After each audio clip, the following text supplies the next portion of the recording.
같이 일어나셔서 오늘 우리에게 주신 하나님의 말씀을 읽도록 하겠습니다. 오늘 우리에게 주신 말씀은 창세기 39장 2절에서부터 6절까지의 말씀입니다. 창세기 39장 2절에서부터 6절까지의 말씀을 우리 함께 같이 봉독하도록 하겠습니다. 창세기 39장 2절에서부터 6절까지 말씀입니다. 함께 같이 봉독하겠습니다. 여호와께서 요셉과 함께 하심으로 그가 형통한 자가 되어 그의 주인 애굽 사람의 집에 있으니 그의 주인이 여호와께서 그와 함께 하심을 보며 또 여호와께서 그의 범사에 형통하게 하심을 보았더라. 요셉이 그의 주인에게 은혜를 입어 섬김에 그가 요셉을 가정 총무로 삼고 자기의 소유를 다 그의 손에 위탁하니 그가 요셉에게 자기 집에가 그의 모든 소유물을 주관하게 한 때부터 여호와께서 요셉을 위하여 그 애굽 사람의 집에 복을 내리심으로 여호와의 복이 그 집과 밭에 있는 모든 소유에 미친지라. 주인이 그의 소유를 다 요셉의 손에 위탁하고 자기가 먹는 음식 외에는 간섭하지 아니하였더라. 요셉은 용모가 빼어나고 아름다웠더라. 아멘. 네, 자리에 앉으시기 바랍니다. 네, 요즘 사실 국제적으로나 또 사회적으로 굉장히 좀 혼란한 어려운 시간들을 보내고 있습니다. 이미 3년 넘게 진행되고 있는 러시아와 우크라이나의 전쟁도 끝날 기미가 보이지 않고요. 최근에는 또 미국과 또 이란이 군사적 충돌을 일으켰습니다. 그래서 연일 뉴스가 뜨겁죠. 이번 충돌이 일어나기 전까지만 해도 우리의 생각에 러시아와 미국 하면 굉장한 군사 강대국, 그리고 그런 나라와 맞붙는 우크라이나와 또 이란은 굉장히 금방 항복할 것이다라는 인식이 있었을 것 같아요. 저는 그런 생각이 들었습니다. 그래서 전쟁이 났다는 이야기를 들었을 때 얼마나 빨리 끝날까, 이 전투가 얼마나 빨리 끝날까가 저의 관심사였죠. 그런데 이 전투가 지지부진하게 점점 이루어가는 걸 보면서 어쩌면 제 안에 있는 이 미국과 러시아에 대한 이미지가 예전에 가졌던 어쩌면 허상일지도 모르겠다라는 생각도 했습니다. 물론 여전히 두 나라는 전 세계의 군사력 1, 2위를 다투는 그런 초강대국들인 게 사실입니다. 그런 가운데 요즘 들려오는 뉴스들은 조금 우리의 어깨를 좀 으쓱하게 하는 그런 뉴스들도 들려오죠. 이번 이란과 또 미국과의 전투 가운데 이란에서 쏜 미사일들을 우리가 수출한 방산 무기가 그것들을 성공적으로 요격했다라는 그 뉴스도 아마 다들 보시지 않았을까 싶습니다. 또 나아가 이제 전투기를 우리의 기술로 만드는 나라가 되었고요. 잠수함도 건조하는 그런 나라가 되었습니다. 이런 뉴스를 보면서 격세지감을 느끼게 되더라고요. 제가 대학에 다닐 때만 해도 그때는 대학에 시위라는 게 있었습니다. 요즘 데모 이런 거 없죠. 그때만 해도 데모가 있었어요. 그 데모의 주된 내용이 무엇이었냐? 그것은 바로 주한미군 물러가라였습니다. 우리나라의 주권을 지키기 위해서 이제 더 이상 주한미군이 우리나라의 그런 군사력을 좌우하지 말라, 이런 데모를 하는 게 제가 대학교 다닐 때 있었던 일입니다. 그때 그들을 보면서 제 안에 그런 질문이 있었어요. 아니 그러면 미군이 철수하면 우리나라가 과연 북한의 도발을 이겨낼 만한 국방력이 될까? 그런 질문이 있었고, 또 실제로 그런 질문을 던지면 그 데모하던 친구들이 그것에 대한 올바른 대답을, 적절한 대답을 하지 못하는 걸 보았습니다. 그리고 저희가 군대를 갔을 때에도 우리나라의 군사력을 가지고 북한을 막아내는 것이 어렵다, 그래서 인계철선의 역할을 한다, 뭐 이런 여러 가지 정신 교육을, 전투력에 대한 교육을 받았던 기억이 있습니다. 그런데 이제는 미군의 철수가 이루어진다 하더라도 크게 두렵지 않죠. 맞나요? 두렵습니까? 요즘은 좀 그렇지 않은 것 같아요. 그래서 계속해서 정부에서도 전작권을 빨리, 전시작전 통제권을 빨리 회수하겠다, 이런 이야기들도 하고 있고요. 또 계속해서 그에 걸맞는 무기들이 만들어지고 있는 것들을 보게 됩니다. 그래서 심지어 미국에서도 그 군사전략위원회에서 주한미군 사령관이 이제 더 이상 한국이 그냥 단순히 도움을 받는 수혜국이 아니라 이제는 미국과 함께 이 지역의 안보를 책임질 수 있는 파트너로서의 역할들을 기대한다라는 그런 표현을 할 정도로 이제 우리나라의 위상이, 국방력이 많이 올라간 것 같아요. 그런데 이것을 통해서 우리가 깨닫게 되는 게 있습니다. 그것은 세상에서 인정받으려면, 살아남으려면 무언가 확실한 무기가 있어야 한다라는 것이죠. 경제적으로 성공한 나라이든지 아니면 기술이 뛰어난 나라이든지 아니면 이렇게 국방력이 높은 나라이든지 어떤 하나의 확실한 무기가 있지 않으면 이 급변하는 정세 속에서 이 나라가 온전히 자신의 주권들을 목소리 내면서 살아갈 수 없는 그런 시대라는 것입니다. 그리고 이런 흐름들이 우리의 삶 안에도 동일하게 전해 들어오고 있는 것이죠. 여러분들 직장 생활을 할 때, 또 여러분이 학교 생활을 할 때 너만의 스펙이 무엇이냐, 네가 가진 무기가 무엇이냐, 너를 대체할 수 없는 너만의 고유한 그런 능력이 무엇이냐라고 물어보지 않습니까? 그런데 그런 질문을 들을 때 여러분은 어떤 생각이 드십니까? 어떤 마음이 드십니까? 그 질문에 정확하게 당당하게 대답할 만한 그런 무기들이 여러분 손에 쥐어져 있습니까? 아마 저를 비롯한 많은 분들이 그런 질문 앞에 고개를 좀 내저을지 모르겠습니다. 갖고 있다라고 생각했는데 내가 갖고 있는 것이 그렇게 크지 않은 것처럼 느껴질 때가 더 많은 것이죠.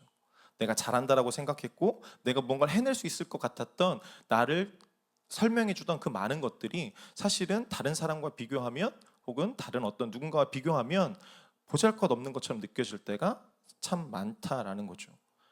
그런 세상 가운데서 오늘 본문에 등장하는 한 인물은 전혀 다른 모습을 보여줍니다. 그 인물이 바로 요셉인 것이죠. 먼저 오늘 본문의 이 배경을 좀 함께 나누려고 합니다. 요셉이 누군지 다 아시죠? 네, 요셉이 누구입니까? 이렇게 질문할게요. 요셉을 성경에서 설명하는 표현이 있습니다. 그 표현을 맞추시는 분께 제가 커피를 쏘겠습니다. 네. 요셉을 설명할 때 성경이 뭐라고 부를까요? 네? 너무 쉽게 맞추는 거 아닙니까? 저희 지갑이 또 털렸네요. 네. 맞습니다. 요셉을 향해서 성경은 꿈꾸는 자라고 호칭합니다. 꿈꾸는 자. 이 표현은 두 가지 의미를 내포하고 있어요. 첫 번째는 하나님의 꿈을 가진 사람이다라는 이야기입니다. 하나님의 꿈을 꾸는 사람이다라는 의미를 갖고 있죠. 요셉이 어렸을 때 꿈을 꿉니다. 네. 그 꿈의 내용은 자신의 아버지와 자신의 형들이 자기 앞에 나와 무릎을 꿇고 머리를 숙이는 절을 하는 그런 꿈입니다. 그 꿈이 나중에 실제로 애굽 땅에서 전 세계에 기근이 오고 그 식량을 구하기 위해서 온 그의 형들과 아버지가 요셉이 누구인지 모르고 그 앞에 절하는 것으로 이루어지죠. 그 꿈을 가진 사람이 바로 요셉, 꿈꾸는 자였던 것입니다. 그리고 우리 교회도 꿈꾸는 교회죠. 웃어야 되는데, 네, 죄송합니다. 네. 하지만 반대로 그 꿈을 이야기할 때 다른 사람들, 그 꿈의 이야기를 들었을 때 그 형들의 마음은 어땠을까요? 하나님의 꿈이라고 이야기하는데 그 꿈의 내용을 들으면 굉장히 불쾌한 내용의 꿈입니다. 그래서 그 요셉을 당장이라도 혼내주고 싶고 그 꿈을 꺾어버리고 싶은데 아버지가 너무 요셉을 사랑하니까 그렇게는 하지 못하고 비아냥거리며 동생을 부를 때, 요셉을 부를 때 이 꿈꾸는 자라는 표현을 쓰는 것이죠. 세상은 하나님의 일을 이해하지 못합니다. 하나님의 일을 인정하지 않습니다. 다시 말하면 하나님이 이 온 세상을 다스리시고 하나님의 주권 아래에서 이 모든 역사들을 이루어 가신다는 사실을 인정하지 않는 거예요. 그 하나님의 꿈을, 하나님의 일을 인정하지 않고 비아냥거리는 거죠. 조롱하는 것이고요. 틀렸다라고 이야기하고 공격하는 것입니다. 그리고 지금 요셉은 그 한가운데 던져져 있는 셈이에요. 요셉은 하나님의 그 꿈을 가졌고 그 꿈을 품었고 그 꿈을 위해서 나아가려고 했지만 오히려 형들로부터 자신의 목숨을 위협받고 미디안 상인들에게 팔려서 지금 머나먼 이방 땅 애굽에, 그것도 친위 대장인 보디발의 집에 노예로 팔려온 것입니다. 요셉의 상황이 어떻습니까? 요셉이 무언가를 가진 것이 있습니까? 그가 자신의 목숨을 부지할 만한 어떠한 무기가 있습니까? 아니요. 그는 아무것도 가진 것이 없는 상태입니다. 오히려 주인의 말 한마디면 자신의 목숨이 날아갈 수밖에 없는, 자신의 목숨을 담보할 수 없는 그런 아주 처절한 슈퍼 을의 위치에 존재하고 있는 것이죠. 그런데 바로 이 지점에서 성경이 충격적인 선언을 하고 있는 거예요. 그 꿈꾸는 자 요셉이 형통한 자였다라고 말씀하고 있는 것입니다. 아무것도 가진 것이 없습니다. 심지어 자신의 목숨조차도 자신의 의지대로 아무것도 할 수 없는 게 지금 요셉이 처한 상황입니다. 그런데 그런 요셉을 향해서 성경은 형통한 자가 되었다라고 이야기하고 있는 거예요. 어떻게 이것이 가능할까? 혹시 여러분이 형통이라는 단어를 들으면 어떤 이미지가 좀 떠오르십니까? 아마 형통이라는 단어를 들으면 우리 삶에서 아무런 굴곡이 없는 평탄한 삶을 아마 떠올리실 겁니다. 그리고 내가 크게 노력하지 않아도 많은 운들이 나에게 따라주고, 그래서 내가 다른 사람보다 더 나은 대접을 받는 것, 그것을 아마 형통이라고 떠올릴지도 모르겠습니다. 그런데 성경에서 말하는 형통의 정의가 그렇지 않다라는 거예요. 요셉의 상황을만 봐도 그렇죠. 요셉은 그렇지 않은 삶이었잖아요. 하루아침에 자신의 모든 것들을 빼앗기고 노예로 팔려간 것이 바로 요셉이니까요. 우리 안에도 예수님을 믿고 또 신앙을 가지고 살아가는 많은 형제 자매들 가운데에도 또 그의 가정들 안에도 이런 우리가 예상하지 못한 또 우리가 피하고 싶은 일들을 경험할 때가 많이 있다라는 거죠. 건강을 잃은 분도 있고요. 가족이 아픈 분도 있고 재정적인 어려움을 겪는 사람도 있습니다. 그리고 내가 취업이 되지 않아서 어려운 사람들 혹은 관계의 어려움들로 신음하는 사람들이 있다라는 것이죠. 그런데 그런 모든 하나님의 사람들을 향해서 형통하다라고 하나님이 말씀하신다면 우리는 그 형통을 받아들일 수 있겠습니까? 오늘 요셉은 사실 잘못한 게 없습니다. 그가 노예로 팔려갈 만한 어떤 이유도 없어요. 그가 꿈을 꾸고 싶어서 꾸었습니까? 아니요. 차는데 하나님이 보여주신 거예요. 꾸게 하신 거예요. 그리고 그 꿈을 눈치 없이 형들한테 말한 것밖에는 잘못이 없어요. 근데 그 잘못이 그가 살던 아버지의 집을 떠나서 종살이를 해야 하는 그 노예로 팔려가야 할 만한 잘못이었을까요? 그렇지 않죠. 요셉이 한 것은 잘못한 것은 아무것도 없습니다. 그런데 그가 지금 노예의 삶을 살 수밖에 없는 것, 그리고 그 삶을 향해서 하나님이 형통하다라고 말씀하는 것, 아마 우리가 이 하나님께서 형통하다라는 말을 들었을 때, 요셉이 형통한 자다라는 말을 들었을 때 우리는 요셉이 그 노예의 생활에서 갑작스럽게 어떤 도움으로 해방되어서 집으로 돌아가는 것이 형통이라고 이야기할지도 모르겠습니다. 하지만 그것을 형통이라고 성경은 말하고 있지 않다라는 거예요. 요셉의 상황은 아무것도 바뀐 것이 없어요. 요셉은 계속해서 노예의 삶을 살아야 했고요. 이 뒤에 이어지는 본문에 보면 심지어 누명을 쓰고 억울하게 감옥에 갇히게 되는 그런 시련을 겪어야만 합니다. 그런데 그를 향해서 성경은 계속해서 형통한 자다, 형통한 자다, 요셉은 형통한 자다라고 말씀하고 있는 것이죠. 왜냐하면 하나님이 요셉과 함께 하셨기 때문에. 성경에서 말하는 형통의 기준은 우리가 어떤 상황이 좋은 것을 의미하는 것이 아니에요. 성경에서 말하는 형통의 의미는 하나님과 함께하고 있는가, 하나님이 함께 하시는가, 함께 하시지 않으시냐로 결정된다라는 것입니다. 요셉의 상황은 하나도 바뀌지 않았어요. 하지만 하나님이 요셉과 함께 하셨기에 성경은 그가 노예이지만 형통한 자였다라고 말하고 있는 것입니다. 오늘 본문 4절 말씀을 한번 좀 같이 읽어보겠습니다. 오늘 본문 4절 말씀입니다. 요셉이 그의 주인에게 은혜를 입어 섬김에 그가 요셉을 가정 총무로 삼고 자기의 소유를 다 그의 손에 위탁하니. 분명 요셉은 여전히 노예의 삶을 삽니다. 그리고 그의 상황은 바뀐 것이 없습니다. 그의 신분은 바뀐 것이 없어요. 그런데 변화가 일어났다라는 거예요. 어떤 변화입니까? 그 주인이 요셉을 신뢰하기 시작했다라는 거예요. 어떻게 신뢰할 수 있었을까? 그 이유를 오늘 본문 3절에서 이야기합니다. 오늘 본문 3절 말씀도 함께 같이 읽겠습니다. 그의 주인이 여호와께서 그와 함께 하심을 보며 또 여호와께서 그의 범사에 형통하게 하심을 보았더라.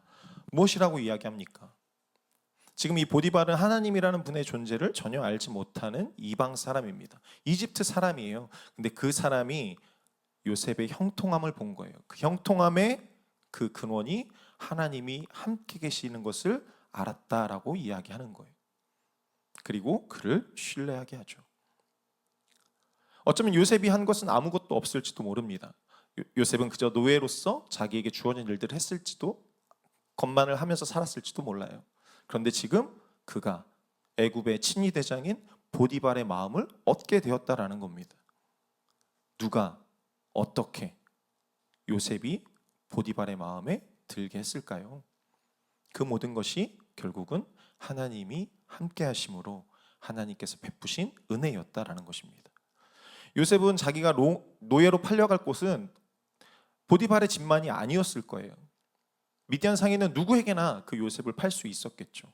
하지만 애굽의 친위 대장, 그래서 나중에 술 맡은 간원장과 떡 굽는 간원장을 만날 수 있었던 그 장소로 하나님이 요셉을 인도하셨다라는 겁니다. 물론 요셉의 처한 상황은 고난이죠. 피하고 싶은 상황이죠. 이것은 나에게 일어나서는 안 되는 그런 상황입니다. 그런데 우리는 그렇게 바라볼지 모르지만 그것 역시도 하나님께서 함께 하시면, 하나님이 인도하시면 그곳이 은혜의 자리, 형통의 자리가 된다라는 것을 오늘 이 본문은 이야기하는 거예요. 그렇다면 과연 요셉은 어떤 무기를 가지고 있었을까? 요셉은 아무것도 가진 것이 없는 노예였는데 어떻게 그는 그렇게 그의 삶 앞에 형통했고, 하나님이 함께 하셨다고는 하지만 그가 어떤 일들을 했기에, 어떻게 살았기에 과연 그는 보디발의 마음을 얻고 또 하나님의 그 길 안에서 나중에 애굽의 총리가 되는 그런 놀라운 일들을 이루게 되었을까?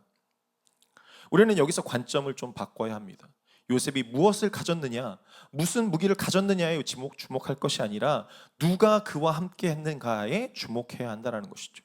세상은 계속해서 여러분을 향해서 이야기할 거예요. 스펙이 무엇이냐고, 내세울 게 무엇이냐고, 그래서 너는 어떤 경력을 가졌냐고, 그래서 너는 이 일을 할 수 있겠냐라고 이야기할 거예요.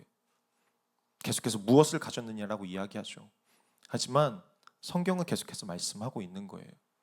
우리가 무엇을 갖는 것보다, 무엇을 가졌냐보다 누구와 함께 하느냐, 누구와 함께 하느냐가 더 중요하다라는 것을. 그래서 계속해서 오늘 본문뿐만 아니라 이 요셉의 이야기를 들을 때마다 계속해서 반복적으로 등장하는 것, 그것은 바로 여호와 하나님이 요셉과 함께 계심으로. 지난 어린이 주일에 우리가 다윗과 골리앗 연극을 보았습니다. 네. 저희 아이가 매일 아침마다 아빠 오늘은 다윗과 골리앗 보면 안 돼? 라고 저한테 계속해서 조릅니다. 그만큼 아주 뛰어난 명작이었습니다. 우리 수민자매님이 특별히 또 다윗 역할로 아주 다윗을 잘 설명해냈고요.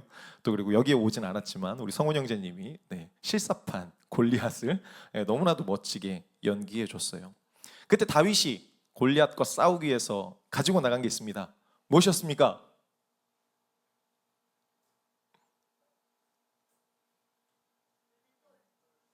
매끈한 돌멩이를 가지고 나갔죠. 사실 말도 안 되죠. 우리가 상식적으로 생각하면 전투에 나가는데 기본적으로 갑옷도 좀 입어야 되고 어느 좀 날카로운 칼이나 아니면 활이나 뭐 요즘으로 치면 총이나 뭐 이런 것들을 가지고 나가야 싸움을 할 만하지 않겠습니까? 그런데 그는 그냥 돌멩이 5개만 주워가지고 가는 거예요. 그리고 외치죠. 뭐라고 외쳤죠? 너는 창칼로 나오지만 나는 만군의 여호와 하나님의 이름으로 나아간다라고 외치며, 수미자매님 고개 들어주세요. 외치며 나아갑니다. 그리고 실제로 골리앗을 이기게 되죠. 맞아요. 우리의 무기는 사실 세상에서 이야기하는 것이 아니다라는 거예요. 하나님을 믿는 사람들, 하나님의 자녀된 자에게 있어서 가장 강력한 무기는 어떠한 것이 아니라, 어떤 물질이 아니라, 무엇이 아니라 하나님과 함께하는 것, 하나님의 이름을 붙드는 것, 하나님의 이름으로 나아가는 것, 그것이 우리의 진짜 무기가 됨을 믿으시기 바랍니다. 그렇다면 이 하나님이 함께 하신다는 것이 무엇일까? 그것에 대해서 좀 나누려고 합니다. 오늘 요셉의 이야기가 하나님이 함께 하시는 것이 어떤 것인지를 보여주고 있어요. 근데 그 답이 하나님과 함께 하심으로 우리가 기대하는 것의 모습들을 나타내지 않고 있다는 것을 우리가 좀 주목해 봐야 합니다. 그것은 하나님이 함께 하신다고 해서 우리의 상황이, 현실이 즉각적으로 바뀌지 않는다라는 것을 의미하는 거예요. 요셉이 형들에 의해서 미디안 상인들에게 팔려갔을 때 나이가 대략 17살 정도 되었다라고 합니다. 그리고 나중에 애굽의 총리가 되었을 때가 한 30살 정도 되었다라고 이야기하죠. 그러면 13년의 시간을 어떻게 보낸 겁니까? 노예로 보냈고 그 다음에 죄수로 보낸 거예요. 세상의 관점에서 보면 그 시간은 철저하게 낭비되어진 시간이고 보잘것없는 시간일 겁니다. 어쩌면 지우고 싶은 13년의 시간일 거예요. 그런데 성경은 그 13년의 시간을 이렇게 평가하는 겁니다. 여호와께서 요셉과 함께 하심으로 그가 형통한 자가 되었다. 우리가 바라볼 때 그것이 낭비된 시간 같고 지우고 싶은 시간일지라도 하나님은 그 13년의 시간을 통해서 요셉이 애굽의 총리가 되는 그 과정들로 빚어 가셨다라는 거예요. 하나님께서 우리의 상황을 제거하시는 거 간단합니다. 네, 우리를 들어서 다른 곳을 옮기는 거 너무나도 쉬운 일입니다. 하지만 하나님이 그렇게 하지 않으신다라는 거예요. 우리는 우리의 상황이 바뀌지 않는 것 때문에 하나님을 원망하죠. 하나님 앞에 이 길이 내 길이 맞습니까? 라고 되묻습니다. 그런데 하나님은 우리의 상황을 바꿈으로 하나님의 뜻을 드러내시지 않는다라는 거예요. 오히려 우리가 처한 그 상황 가운데서 하나님과 함께함으로 그 시간이 나에게 지워버리고 싶은 시간이 아니라 그 시간을 통해서 하나님의 일을 감당할 시간으로 빚어가는 시간으로 사용하신다라는 거예요. 그렇게 여러분들이 혹시 지금 처한 그 상황이 그 시간이 피하고 싶은 시간, 지워버리고 싶은 시간, 도망치고 싶은 시간이라면 왜 내가 계속해서 참고 인내하며 이 시간을 보내야 하는지에 대해서 의문이 든다면 이렇게 생각을 바꾸세요. 하나님이 나를 빚어가시는구나. 하나님이 나를 이 시간을 통해서 요셉이 애굽의 총리가 되었던 것처럼 그 자리로 인도에 가기 위해 23년의 시간을 지금의 이 시간을 사용하시는구나라고 우리의 생각을 바꿔야 한다라는 것입니다. 그때 우리가 요셉처럼 하나님이 요셉을 바라보면서 또 성경이 요셉을 향해 증언하는 것처럼 우리의 삶이 진정한 형통을 누리는 자의 삶이 된다라는 것이죠. 요셉에게는 하나님이 곁에서 함께 하셨습니다. 여기서 요셉과 하나님이 함께 하셨다라고 하는 이 함께라는 단어가 영어로 치면 beside예요. 옆에 계셨던 거예요. 아니면 with라는 단어로 변형이 됩니다. 함께 가시는데, 친구처럼 함께 가시는데 우리 곁에서 가시는 하나님.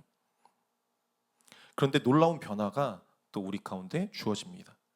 그 하나님이 곁에서가 아니라 우리와 떨어진 곳에 계시는 분이 아니라 우리 안에 거하시는 성령님으로 변화되어진다는 것이죠. 어떻게 이것이 변화되어졌습니까? 바로 복음 때문인 거예요. 예수님께서 이 땅 가운데 십자가 고난을 참으시고 죽으시고 부활하심으로 또 그리고 하나님의 보좌 우편으로 올라가심으로 하나님께서 약속하셨던 그 성령을 우리 안에 보내주셨다라는 거죠. 놀라운 변화 아닙니까? 놀라운 전환 아닙니까? 이제는 더 이상 우리가 하나님과 분리되어진 삶이 아니라 하나님이 우리 안에 거하심으로 우리가 있는 그곳을 하나님이 영원토록 다스리시고 인도해 가신다라는 거예요. 그러기에 우리가 지금 처한 23년의 시간, 고통스럽고 피하고 싶고 갈 길을 알지 못하는 것 같은 지금 이 시간도 하나님이 함께 하시는, 하나님이 같이 걸어가게 하시는, 그래서 나로 요셉이 애굽의 총리가 되었던 것처럼 하나님의 그 부르심의 완성을 위해서 우리 삶을 빚어가는 순간이다라는 그 고백으로 나아갈 수 있게 되는 것이죠. 그 요셉의 곁에 계셨던 하나님이 이제 우리 안에, 우리의 존재 안에 영원토록 거하시게 되었습니다. 이 복음을 믿으며 여러분의 그 초라한 자리, 혹은 피하고 싶은 자리, 지우고 싶은 그 자리 가운데에서 하나님의 빚으심을 경험하며 살아가는 저와 여러분 모두가 되기를 주님의 이름으로 축복합니다. 이제 말씀을 좀 맺겠습니다. 오늘 설교를 시작하면서 무기에 대한 이야기들을 나눴습니다. 세상에서 이야기하는 무기가 무엇인지, 그리고 우리에게 그 무기가 있냐고 세상이 끊임없이 공격한다라는 것을 이야기했죠. 그리고 오늘 본문을 통해서 그 세상의 무기와는 전혀 다른, 전혀 상관없는 한 사람을 보았습니다. 바로 요셉을 말이죠. 요셉은 아무런 무기가 없었습니다. 그러나 그는 형통한 사람이었습니다. 그 이유가 무엇이라고요? 하나님이 함께 하셨기 때문에. 요셉의 무기는 그가 장착한 스펙이 아니었습니다. 그와 함께 하셨던 하나님이었습니다. 그리고 하나님은 그 요셉의 현실을 바꾸지 않고 오히려 애굽의 총리가 되기 합당한 자로 빚어가시는 그 상황으로 만들어 가셨다라는 거예요. 그 끝에 비로소 요셉이 총리가 될 수 있었던 거죠. 사랑하는 드리머스 드림위드 여러분, 지금 여러분의 자리는 어디입니까? 매일 쳇바퀴처럼 돌아가는 또 과중한 것 같은 업무의 현장입니까? 아니면 입시를 위해서 지금의 이 시간을 인내해야 하는, 공부해야 하는 그런 자리입니까? 혹은 누군가의 관계가 깨어져서 그 관계 때문에 신음하고 있는 자리입니까? 아니면 건강 때문에, 재정 때문에 고통받고 있는 자리입니까? 그렇다면 기억하시기 바랍니다. 그 자리가 하나님의 작업장임을 말이죠. 그 자리에서 성령님이, 우리 안에 계신 성령님이 우리를 빚어가고 계심을 말입니다. 다듬어가고 계심을 말입니다. 특별히 우리가 지금 성령 강림 주일을 기다리며 성령 강림 기도회로 지내고 있습니다. 주제가 무엇인 줄 아십니까? 부르심에 맞는 성령의 은사를 구하라입니다. 사랑하는 여러분, 그 자리에 나오시기 바랍니다.